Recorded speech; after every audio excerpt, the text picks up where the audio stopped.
Hi అండి, welcome to అమ్మా cooks YouTube channel.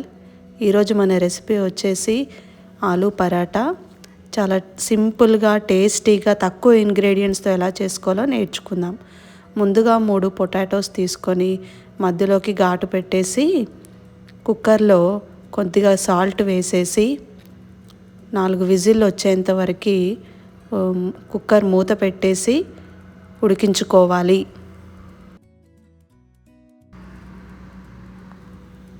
ఈలోపు చపాతీ కోసం పిండి కలుపుకుందాము. 1 కప్పు గోధుమ పిండి తీసుకోవాలి. అందులో కొంచెం సాల్ట్ వేసుకోవాలి. వేసుకొని కొద్ది కొద్దిగా నీళ్లు పోసుకుంటూ ఒకేసారిగా కాకుండా కొంచెం కొంచెంగా వాటర్ కలుపుకుంటూ మెత్తగా పిండి తయారు చేసుకోవాలి.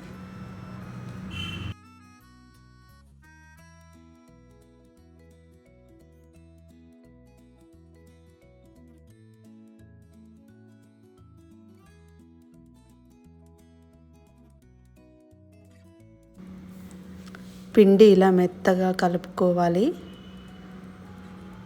మూత పెట్టి కాసేపు పక్క నుంచి పిండి బాగా నాననివ్వాలి. ఇప్పుడు ఉడికించిన ఆలు పొట్టు తీసి స్మాష్ చేసి ఒక గిన్నెలోకి తీసుకోవాలి.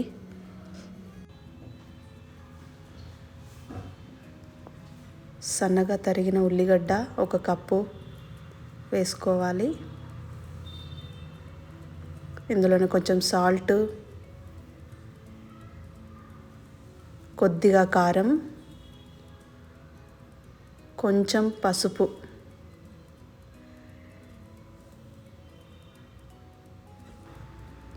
నాలుగైదు వెల్లుల్లి రెబ్బల్ని తీసుకొని చిన్న చిన్న ముక్కలుగా కట్ చేసుకోవాలి. తర్వాత కొత్తిమీర, కరివేపాకు, ధనియాల పౌడర్, జీలకర్ర పౌడర్ అన్నిటినీ బాగా కలుపుకోవాలి. కొంచెం కసూరి మేతి, కొద్దిగా బియ్యం పిండి,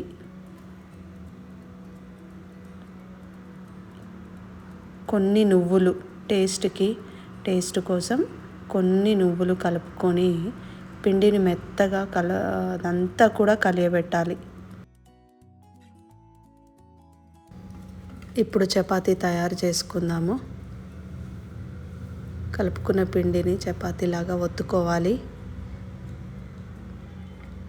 2 చపాతీలు తీసుకొని కింద చపాతీలో మనం ఇక్కడ చూపిస్తున్న విధంగా ఆలు స్టఫ్నంతా కూడా చపాతీ పైన పరుచుకోవాలి.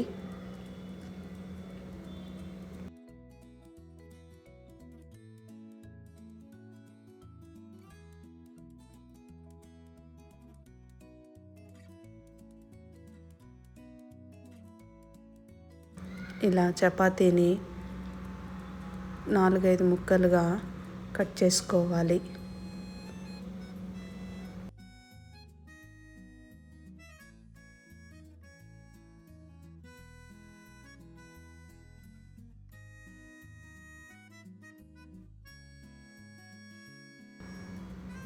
ఈ ముక్కలన్నిటినీ ఇలా వీడియోలో చూపిస్తున్నట్టు ఒక్కొక్క స్లైస్ అంతా తీసుకొని ఇలాగ రౌండ్గా చుట్టుకోవాలి.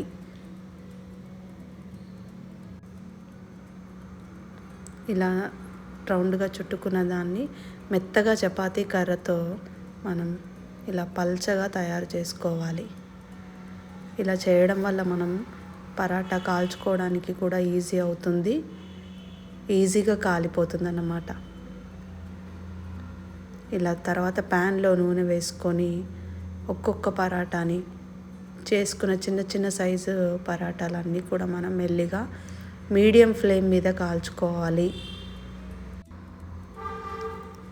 2 వైపులా తిప్పుకుంటూ మెల్లిగా మీడియం ఫ్లేమ్ మీద మనం పరాటాలు కాల్చుకోవాలి.